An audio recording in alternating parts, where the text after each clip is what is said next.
Quero convidar você a abrir comigo sua Bíblia no livro de Gálatas, capítulo 4, a partir do versículo 1. A palavra do Senhor diz assim, digo, pois, que durante o tempo em que o herdeiro é menor, ou numa outra versão diz, enquanto o herdeiro é menino, enquanto ele é menor de idade, em nada ele se difere do escravo, posto ou apesar de ser senhor de tudo. Mas ele está sob tutores e curadores até o tempo predeterminado pelo Pai. Assim, nós também, quando éramos meninos ou menores, estávamos servilmente sujeitos aos rudimentos do mundo.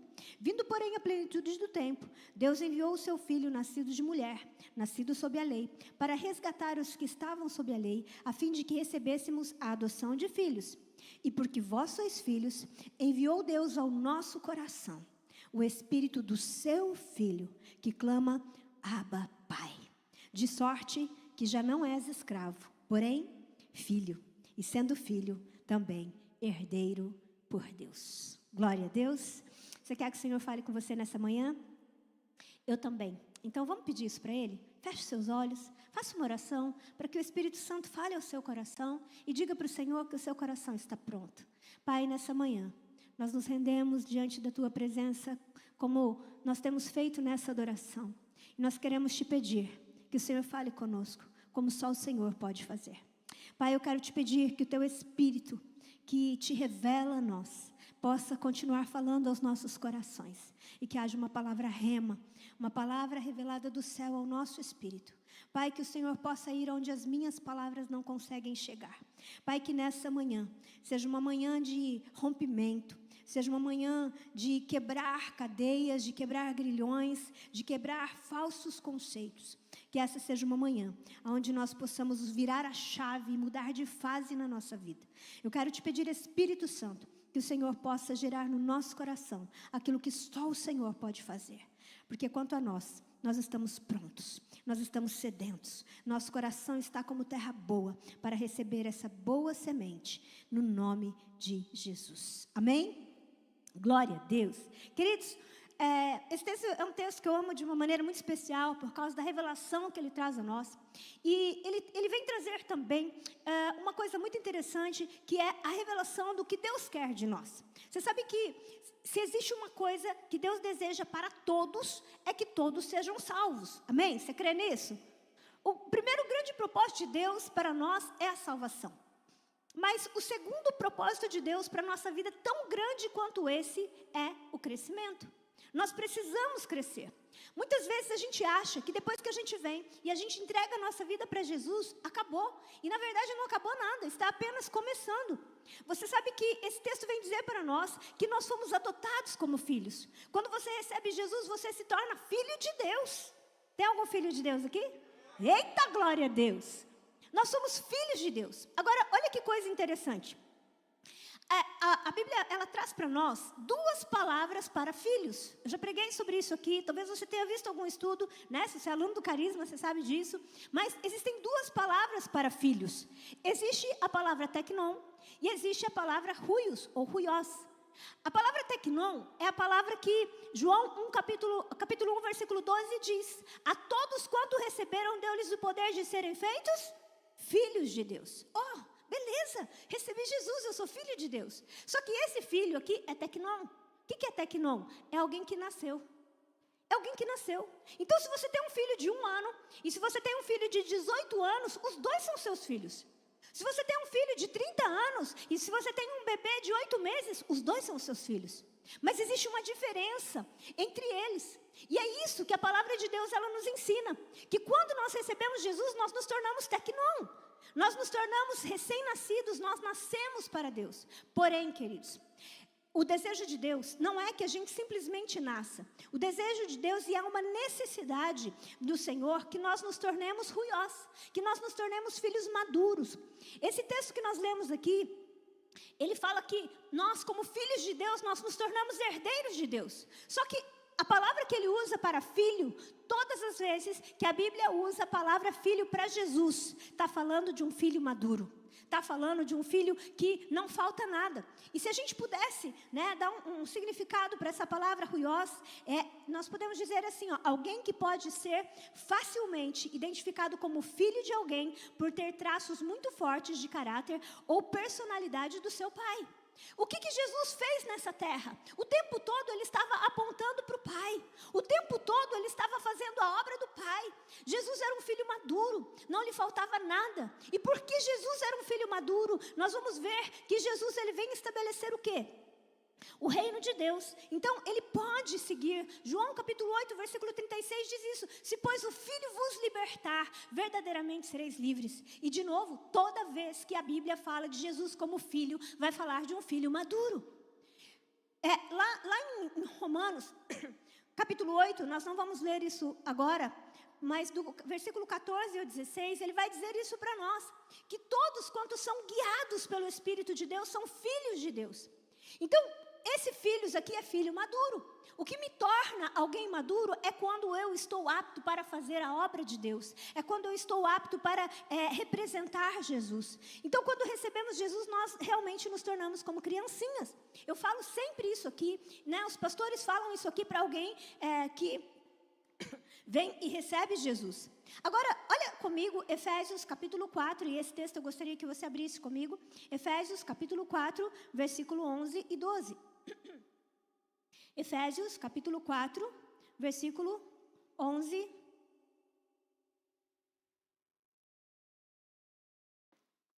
Ele diz assim, e ele mesmo concedeu uns para apóstolos, outros para profetas, outros para evangelistas, e outros para pastores e mestres. Olha que bênção. Deus deu dons para a igreja. Mas olha o que diz o versículo 12. Com vistas ao que, gente? Aperfeiçoamento dos santos, para o desempenho do seu serviço, para a edificação do corpo de Cristo. Olha o versículo 13. Até que os pastores, até que os líderes, até que todos cheguemos à unidade da fé e do pleno conhecimento do Filho de Deus, à perfeita varonilidade, à medida da estatura da plenitude de Cristo. Então, o desejo de Deus é que nós cheguemos todos à estatura de Cristo. E o versículo 14 diz, por quê? Para que não mais sejamos como meninos, agitados de um lado para o outro, levados ao redor por todo o vento de doutrina, pela artimanha dos homens, pela astúcia com que induzem ao erro. Mas, seguindo a verdade em amor, cresçamos em tudo naquele que é a cabeça, Cristo, de quem todo o corpo bem ajustado e consolidado, pelo auxílio de toda junta, segundo a justa cooperação de cada parte, efetua o seu próprio aumento para a edificação de si mesmo em amor.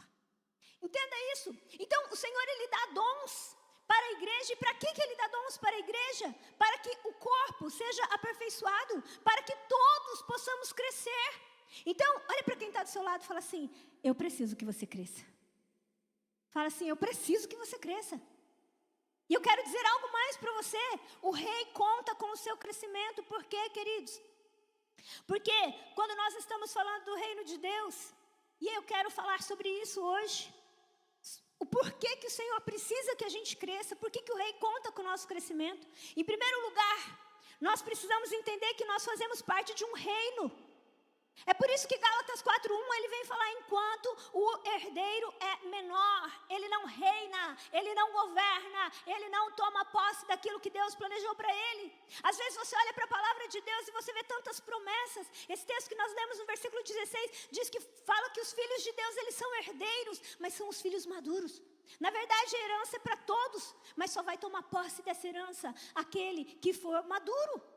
Você não tem coragem de dar um carro para uma criança de 3 anos. Mesmo você sendo apaixonado por ele, mesmo que você tenha condições para isso, você não vai fazer isso. Por que você não vai? Porque essa pessoa não tem maturidade. Então, o que nós precisamos entender, em primeiro lugar, é que nós somos chamados para um reino. E sem reis, esse reino não governa. Muitas pessoas, às vezes, elas acham que ser cristão é a mesma coisa que time de futebol. Tem o corintiano, azar dele, né? Não tem nada a ver com isso. Sofre porque quer, né? Tem o palmeirense, sem comentários também. E tem gente que acha que a vida com Deus é assim. Eu sou cristão, aquele... Não! Deixa eu falar uma coisa para você. Nesse universo que nós vivemos, só existem 2 reinos e eles são opostos entre si. Não existe outra coisa, não existe meio termo. Não é igual, eu sou vegetariano, não, eu sou vegano, eu sou carnívoro. Não! Nós estamos falando que existem apenas 2 reinos. Existe o reino de Deus e existe o reino das trevas. Ou você pertence a um ou você pertence ao outro. Colossenses capítulo 1, versículo 13, a palavra de Deus diz que Ele nos transportou do império das trevas para o reino do Filho do seu amor. O desejo de Deus é salvar toda a humanidade, é tirar ela da influência do reino das trevas, queridos. Porque Satanás, ele vem, nós sabemos disso lá no Éden, ele engana Adão e ele então tem o direito de começar a reinar nessa terra. A Bíblia diz, quando Jesus é tentado e Satanás fala assim, se você prostrar e me adorar, eu te darei todos os reinos. A Bíblia não diz que Jesus fala que é mentira. Satanás tem um certo poder. Agora, nós precisamos entender que não importa o quanto você acredita nisso ou não, você está debaixo dessa influência. Então, se nós não entendermos que esses 2 reinos, eles são opostos entre si, nós vamos permitir algumas coisas que são das trevas. E a gente acha que está tudo bem, e não está tudo bem. Então, sem crescimento, não vão haver herdeiros que governem. Vão haver crianças, um monte de crianças felizes, apaixonadas por Jesus, mas com atitudes que não fazem com que elas possam governar. E eu quero dizer uma coisa para você, porque esses 2 reinos são opostos entre si. Um só pode avançar se o outro retroceder. Então, quando eu e você crescemos, quando eu e você entendemos o nosso chamado, quando eu e você entendemos que nós precisamos crescer para governar, cada vez que nós tomamos posição, cada vez que nós tomamos um posicionamento como herdeiros desse reino, o reino das trevas tem que retroceder. Só que muitas vezes a gente não para pensar isso. Olha o que Paulo fala aos Coríntios sobre a sua falta de crescimento. 1 Coríntios capítulo 3, versículo 1. Ele está falando para uma igreja onde os dons fluíam.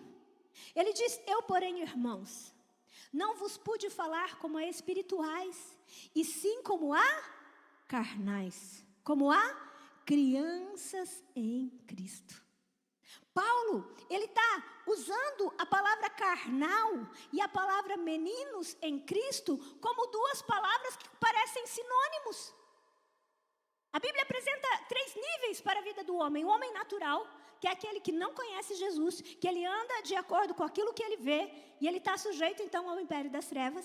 O homem carnal, que é o recém-nascido, é aquela pessoa que entregou a sua vida para Jesus, mas é o carnal, é essa pessoa que ela é guiada pelos seus instintos, ela é guiada pelas suas emoções.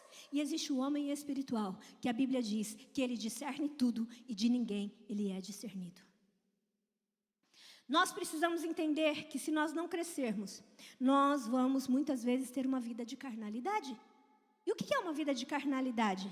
Será que é uma vida só pecando? É uma vida no adultério? Não, uma vida de carnalidade é uma vida guiada pelas nossas emoções. É uma vida guiada pelos nossos instintos. E quantas vezes a gente conhece pessoas que são cristãs há 20, 30 anos e que dão show? São pessoas que não se permitiram crescer. São pessoas que causam escândalos. Mas por quê? Porque elas não cresceram.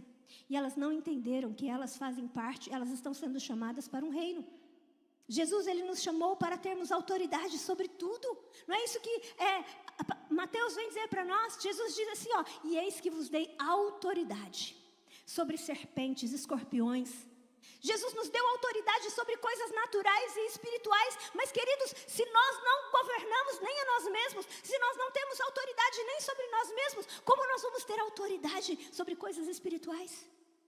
Na verdade, a gente não tem nem consciência de que nós fazemos parte de um reino. Então, esse texto que nós lemos, ele vem dizer para nós que nós somos herdeiros de tudo. Herdeiros. Você é herdeiro de Deus. Amém? Eu sou herdeira de Deus. O que significa isso? O que é ser um herdeiro? Significa que tudo que é do Pai é meu. Você entende isso? Eu quero dizer isso para você, meu irmão. Eu e você somos herdeiros de Deus. Tudo que é do Pai é nosso. É assim que um filho maduro se relaciona com seu pai. É assim que Jesus falava com o seu pai. É assim que Jesus falava do seu pai. Tudo que é do meu Pai é meu. Então Jesus, quando chegava diante de uma necessidade, ele não via necessidade. O pastor Marcos pregou sobre isso aqui na quarta-feira. Ele não via necessidade, ele não via a impossibilidade. Por quê? Porque o poder de Deus é a herança dos filhos maduros. A fé ousada que traz o sobrenatural para o reino natural é uma herança para os filhos maduros. Porque quando nós somos maduros, nós vamos refletir essa glória e essa luz que Ele tem. Agora entenda, Deus tem compromisso com a sua palavra. E se Ele disse que nós temos uma herança, nós temos uma herança. Mas só que se nós não crescermos, esse texto vem dizer para nós que nós não, o cristão que não cresce, apesar de ser herdeiro de tudo, ele em nada. Vamos ler de novo o versículo 1, Gálatas capítulo 4, versículo 1. Apenas o versículo 1. Gálatas 4:1, ele diz para nós: digo-vos, pois, que durante o tempo em que o herdeiro é menor de idade, em nada se difere do escravo, apesar de ser senhor de tudo. Você entende isso, querido? Enquanto eu e você não crescemos, não nos tornamos ruiós, não nos tornamos filhos maduros, nós não podemos governar. Enquanto eu e você não governamos, o reino das trevas avança. Porque nós estamos como crianças. O que criança faz? Criança fica ali se divertindo, brincando, focadas em si mesmos. Enquanto aquele que governa, ele olha para frente. Ele está estabelecendo o reino. Ele está estabelecendo a vontade do seu Senhor, do seu Pai. É maravilhoso ser criança, mas crianças precisam de cuidado o tempo todo, porque vão se envolver em situações perigosas para elas mesmas. Portanto, pode ser divertido ser uma criança, e é tão gostoso ser um recém-convertido, não é, gente? Primeiro amor é algo tão maravilhoso. É exatamente a primeira infância. Mas eu quero dizer algo para você. O rei conta com o seu crescimento. O rei conta com o meu crescimento. Porque enquanto você não crescer, você vai ter atitudes de menino. E menino e escravo ficam na mesma posição. É sério isso, não é? Gente, nós estamos falando de dois reinos. O segundo motivo por que eu e você precisamos crescer é porque nós estamos em guerra. Olha, como nós falamos acima, nós estamos falando sobre dois reinos que são opostos entre si. Então, para que um cresça, o outro tem que retroceder. E como é que um reino vence o outro reino? Em guerra. Em guerra. Paulo vem dizer isso para nós de uma maneira muito clara em Efésios capítulo 6, versículo 12. Efésios capítulo 6, versículo 12.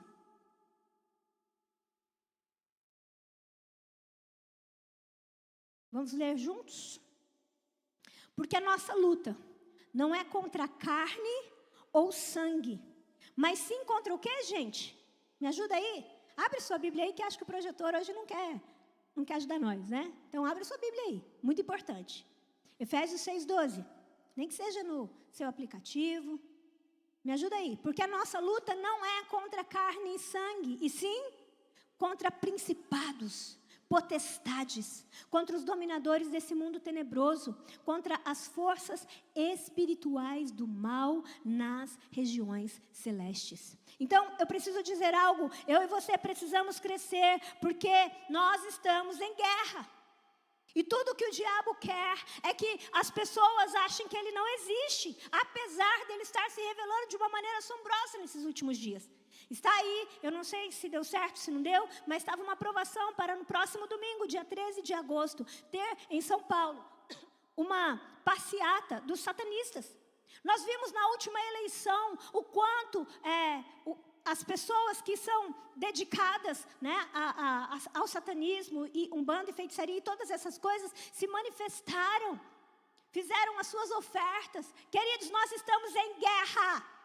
Deixa eu dizer algo para você, não tem nada a ver com partido A ou partido B, não tem a ver com a ideologia A ou ideologia B, nós estamos em guerra. Se o reino de Deus não avançar, o reino das trevas avança. Você está achando que o diabo está interessado? Nós estamos com discussõezinhas muito tolas. E ele está pegando pesado. Querido, existe um multimilionário, entre outros, chamado George Soros. Ele investe pesado em tudo aquilo que é contra a família.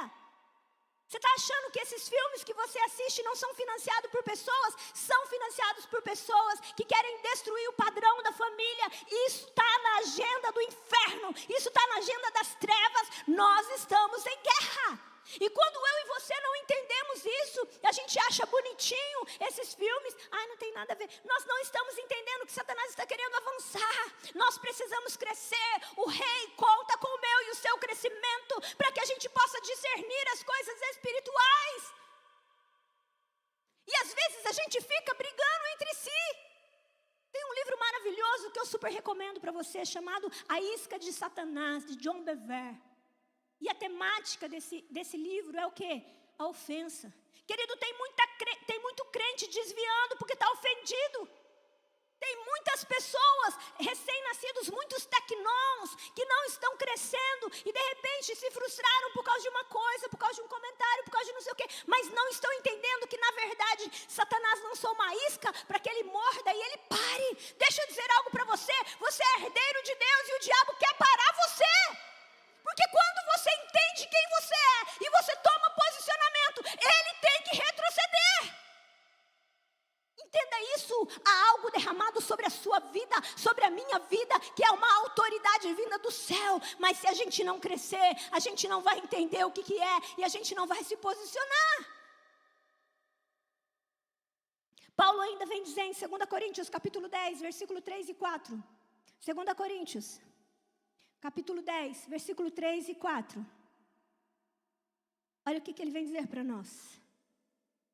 Porque embora andando na carne, o que ele diz? Nós não militamos segundo a carne.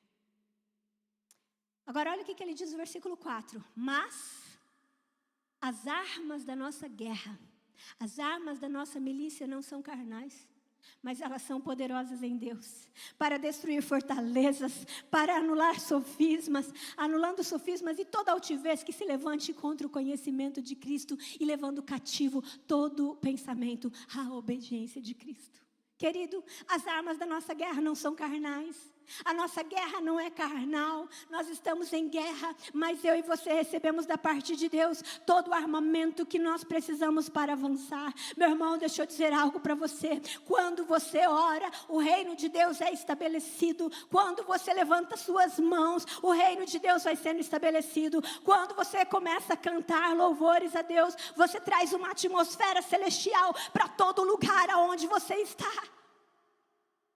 Essa semana eu recebi um vídeo, você deve ter recebido, deve ter visto aí também, sobre um pastor, ele contando assim, como que um amigo meu, bruxo de 20 anos, se converteu.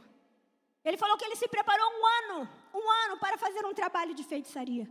E quando chegou o dia, ele chegou lá e o espírito veio um espírito e falou, os demais espíritos não vieram. E de repente veio um espírito e falou para ele, Sérgio, pode ir embora que nós não vamos poder fazer hoje. Ele falou, mas como não? Faz um ano que eu estou me preparando para esse trabalho. Ele falou, não vai dar.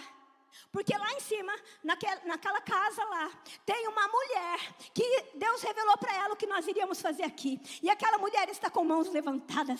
Aquela mulher está orando. E enquanto ela estiver orando, nós não podemos fazer nada. Meu irmão, deixa eu falar algo para você. Você tem nas suas mãos algo tremendo. Você tem o poder da oração. Olha, eu e o pastor Marcos, um dia nós estávamos conversando com o pessoal aqui em Bragança. E, aliás, eu não estava, ele estava, e depois ele veio me contar. E assim, em uma rua tinha um pessoal cristão, e na outra rua tinha um pessoal espírita. E aí, então, eles vieram e eles combinaram, eles tinham um dia certo, onde eles faziam as ações deles lá, que os espíritos baixavam. Só que, naquele mesmo dia e horário, havia um culto do outro lado. Eles mudaram o dia do culto, porque enquanto havia culto, os espíritos não baixavam. Deixa eu falar algo para você, meu irmão, em nome de Jesus. Entenda algo. Sabe por que nós não temos tempo para orar? Porque nós não estamos entendendo que nós estamos em guerra. Você não está entendendo o poder que você tem. Você não está entendendo que quando você ora, você traz o reino de Deus para a terra. Você não está entendendo que quando você levanta suas mãos, você é profeta no meio dessa geração. E o reino de Deus avança. Queridos, quando nós olhamos para a palavra de Deus, nós vamos ver lá, nós vamos ver que Moisés, no meio de uma guerra, quando ele está com Amaleque, Êxodo capítulo 17, versículo 8 ao 13, Êxodo capítulo 17, do versículo 8 ao 13, olha o que acontece aqui, para você ver que isso acontece já há tanto tempo. Então veio Amaleque e pelejou contra Israel em Refidim. Com isso ordenou Moisés a Josué: escolhe-nos homens e saia a peleja contra Amaleque, e amanhã eu estarei no cimo do outeiro, e o cajado de Deus, ou o bordão de Deus, estará na minha mão. Fez Josué como Moisés lhe dissera, e pelejou contra Amaleque. Moisés, porém, Arão e Hur subiram ao cimo do outeiro. Quando Moisés levantava a mão, Israel prevalecia. Quando, porém, ele abaixava a mão, prevalecia Amaleque. Ora, as mãos de Moisés eram pesadas, por isso tomaram uma pedra e o puseram por baixo dele, e ele nela se assentou. Arão e Hur sustentavam-lhe as mãos, um de um lado e o outro do outro. Assim lhe ficaram as mãos firmes até o pôr do sol. E Josué desbaratou Amaleque e ao seu povo ao fio da espada. Queridos, Moisés estava com mãos levantadas. Deixa eu falar uma coisa para você. Você é filho de Deus. Eu e você fomos chamados para ser luz. Meu irmão, quando você se movimenta, a luz se movimenta. Quando você caminha, a luz caminha. Quando você levanta suas mãos, a luz avança. Quando você abre a sua boca, a luz se propaga. Meu irmão, eu e você somos herdeiros desse reino. Nós somos soldados desse reino. E quando nós entendemos o nosso chamado, nós avançamos para o reino das trevas retroceder.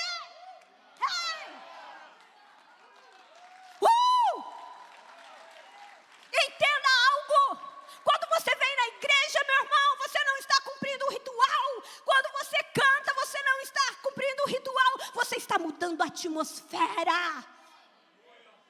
Você sabe por que você às vezes chega caidinho na igreja, triste, angustiado? Tem gente que fala: hoje eu não estou bem, eu não vou na igreja. Querido, vem na igreja. Aqui que é o lugar de você vir quando você não está bem. Aí você percebe que quando você sai melhor? Sim ou não? Então deixa eu te contar por quê. Você está submerso numa atmosfera cheia da presença de Deus. Você abre os seus lábios e você começa a declarar as verdades eternas. E a sua boca começa a declarar verdade sobre a sua própria vida. Você se torna o seu próprio profeta. Então eu quero falar algo para você em nome de Jesus. Quando você vir e você adorar o Senhor, levanta a sua mão, abra os seus lábios, se posiciona em Deus, porque você está gerando uma atmosfera celestial. Sabe o que nós vivemos aqui nesses dias da conferência? Foi uma atmosfera gerada. Meu irmão, as músicas que você ouve determinam a atmosfera que você está. Nós jejuamos, oramos, clamamos ao Senhor. O livro de Daniel, capítulo 10, conta uma história parecida com essa. Daniel, capítulo 10, eu não vou ler tudo por uma questão de tempo, mas eu quero recomendar a você. Hoje, ao chegar à sua casa, leia Daniel, capítulo 10 inteiro, por favor. Em algum momento do seu dia, leia. Mas, no versículo 12, ele diz, o anjo Gabriel, ele diz assim para Daniel: não temas, Daniel, porque desde o primeiro dia em que aplicaste o coração a compreender e a humilhar-te perante o teu Deus, foram ouvidas as tuas palavras, e por causa das tuas palavras, que palavras? Oração, é que eu vim. Agora, olha que coisa interessante. Mas o príncipe do reino da Pérsia me resistiu por quantos dias, gente? Por quantos dias? 21 dias. Porém, Miguel, um dos príncipes, veio para ajudar-me, e eu obtive vitória sobre os reis da Pérsia. Durante 21 dias, se você ler o versículo 1, você vai ler ali, no versículo 2, vai dizer assim, naqueles dias, eu, Daniel, pranteei durante 3 semanas. 3 semanas são quantos dias? Me ajuda aí. 21 dias. Durante o momento em que Daniel entendeu que Deus tinha algo para fazer. Sabe por que Daniel jejuou 21 dias? Por isso que você tem que ler Daniel 10. Porque ele entendeu que estava chegando o tempo do seu povo ser liberto do cativeiro. E ele foi jejuar por causa dessa palavra. E durante 21 dias ele jejuou. E se você ler aqui, você vai ver que no 24º dia, depois que ele acabou o jejum dele, o anjo Gabriel aparece. E ele fala durante 21 dias. Ou seja, Daniel, enquanto você pelejava em jejum e oração aqui, eu pelejava nas regiões celestiais. Meu irmão, quando você ora, quando você jejua, os céus estão pelejando, porque eles pelejam através de nós. Nós estabelecemos as coisas aqui no reino físico, mas nós estamos gerando coisas no reino espiritual. Meu irmão, quando você jejua, não é para você passar fome, você está batalhando espiritualmente. Quando você ora, não é só para lançar palavras, não. É para você gerar o reino espiritual. Nós temos armas de guerra. E crianças não podem portar armas de guerra. E é por isso que eu e você precisamos crescer. Porque se você e eu não crescemos, enquanto o herdeiro é menino, ele nada se difere do escravo. Não tem nada a ver comigo, não tem nada a ver com você. Tem algo infinitamente maior. E em terceiro lugar, quando nós crescemos, nós estamos aptos para dar continuidade ao reino de Deus aqui na terra. Jesus, ele veio para essa terra com um propósito muito definido, queridos. Ele veio para trazer o reino de Deus. Nós temos um rei, ele veio para trazer esse reino. Agora, tem algo muito interessante. Jesus, ele passou o seu período ministerial todo treinando pessoas para dar continuidade àquilo que ele estava fazendo. Deixa eu falar uma coisa para você. Tem uma frase que eu vi esses dias, pastor Josimar, inclusive, que falou ela. Ou foi, nós fomos no evento do pastor Josimar, não sei se foi ele, ou foi o pastor David Titos, mas ele disse algo para nós. E eu quero deixar isso para você também. Se o seu ministério acabar com você, você falhou. Se o seu ministério acabar com você, você falhou. Se o meu ministério acabar comigo, nós falhamos. Queridos, deixa eu falar uma coisa muito séria para você. O diabo está pegando pesado com as nossas crianças.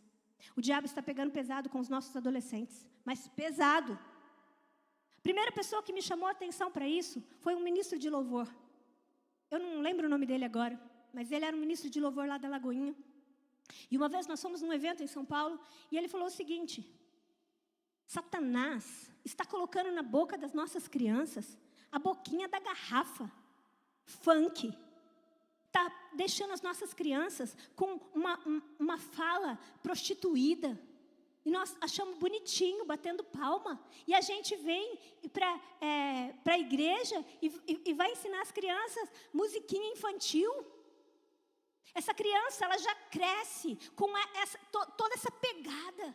Irmãos, Satanás está investindo nas crianças. Eu fui assistir um filme com o João Pedro outro dia, chamado Nimona, um lixo, para crianças de 10 anos. Eu fui assistir com ele porque ele queria assistir. Uma ideologia do inferno em desenho animado. Então deixa eu falar algo para você. Se eu e você não tivermos tempo, não entendermos que nós precisamos viver o nosso tempo como herdeiros, governando e intencionais, nós não vamos investir tempo nas nossas crianças e nos nossos adolescentes. Por isso que nós estamos enfatizando e vamos continuar enfatizando esse trabalho com as crianças. Davi Lucas tem 10 anos e já faz muito tempo que Davi quer se batizar. E eu e o Marcos ficamos meio reticentes. Afinal, 10 anos. Mas ele está muito convicto disso. Já faz tempo. E então nós permitimos. Dia 20 ele vai se batizar. É uma baita emoção. Confesso para vocês. Depois de batizar centenas de pessoas, poder batizar o próprio filho. Por uma decisão dele. Mas sabe de uma coisa, queridos? É cansativo. Marcos está aqui, sabe disso. Se você perguntar para eles, você vai saber disso. Todos os dias a cobrança é a mesma. Você já leu sua Bíblia hoje, filho? Mas só que uma vez por semana, eu sento com eles com uma leitura intencional, para eu deixar algum valor sobre a vida deles. Eu não sei quais serão as decisões deles lá na frente, mas uma coisa eu tenho plantado e eu tenho orado todos os dias, para que eles conheçam Jesus, para que eles sejam amigos de Jesus, para que o reino de Deus avance. Um dia eu e você vamos morrer, um dia eu e você vamos deixar essa terra. Deixa eu falar algo muito sério para você, querido. Em janeiro de 2022, saiu uma reportagem na Veja que 400 igrejas fecharam na Europa. E nos últimos 30 anos, 970 igrejas fecharam na Europa. Um lugar onde John Wesley pregou, um lugar sede de tantos avivamentos, fechou. Sabe por quê? Porque Satanás não tem pressa, ele tem visão a longo prazo. Mas se nós não deixarmos de ser meninos, a nossa visão vai ser de curto prazo. A gente está focado só em nós, no nosso trabalho, nas nossas limitações, enquanto o diabo está focando nessa geração, porque ele quer atrapalhar o crescimento da próxima. Quero dizer algo para você. O reino de Deus conta e precisa que você cresça. O reino de Deus precisa que eu e você tenhamos uma visão a longo prazo. Nós temos esse problema de achar que tudo que nós temos para viver tem a ver conosco. Meu irmão, quero dizer algo para você. Tenha paciência com as pessoas imaturas na fé. Tenha paciência. Jesus, ele olha para Pedro. Você sabia que os discípulos eram adolescentes? Que provavelmente só Pedro era maior de idade? Porque é somente Pedro que é convidado a pagar o imposto, e por que não os outros discípulos? Jesus investiu em adolescentes. Tenha paciência com as pessoas que talvez não tenham a mesma maturidade na fé do que você. Existe um propósito para eu e você estarmos aqui. E sabe qual é o propósito? O propósito é nós continuarmos sendo canal da parte de Deus, para que o Senhor continue transportando pessoas do império das trevas para o reino do Filho do seu amor.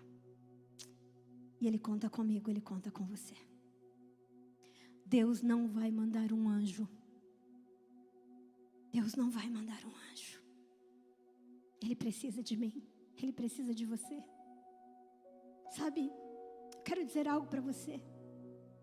Eu não sei como você se vê. E talvez vão haver momentos na sua vida que você vai se ver tão pequeno, tão incapaz. Eu não tenho nada para oferecer. Eu quero dizer para você, você tem. Ninguém paga alto, um preço alto por algo que não vale nada. Jesus pagou um preço altíssimo por você. E nós só temos essa vida. Sabe, esses dias eu estava fazendo a conta. Eu prego há 26 anos. E eu completei 50 anos no ano passado. Eu não sei por quantos anos eu vou pregar ainda. Mas enquanto eu viver, cada dia, eu quero ser intencional. Sabe por quê? Eu sei que se eu não me mover, eu sei que se eu não crescer, eu sei que se eu não deixar as coisas de menino, o reino das trevas não está brincando. Nós estamos diante de uma mesa tão maravilhosa hoje. Sabe por quê? Porque Jesus escolheu ser ruiós, ser um filho maduro, ao invés de ser um tecnô, alguém que viveu para si. E quando Ele veio, Ele nos ensinou a orar assim: Pai nosso, ou seja, nós somos teus filhos, que está no céu. Santificado seja o teu nome. Sim, o Senhor é separado, o Senhor não é o mesmo Deus. Nós não estamos falando de times, nós estamos falando de um reino. Seja feita a tua vontade, aqui na terra, como é feito nos céus. Sabe, Jesus nos ensinou a dizer: o pão nosso de cada dia nos dá hoje. Ele ensinou-nos a dizer: perdoa-nos, assim como nós perdoamos. E no meio de tudo isso, Jesus ensinou a dizer: venha o teu reino. Só que o reino vai vir através dos filhos que dizem Pai Nosso.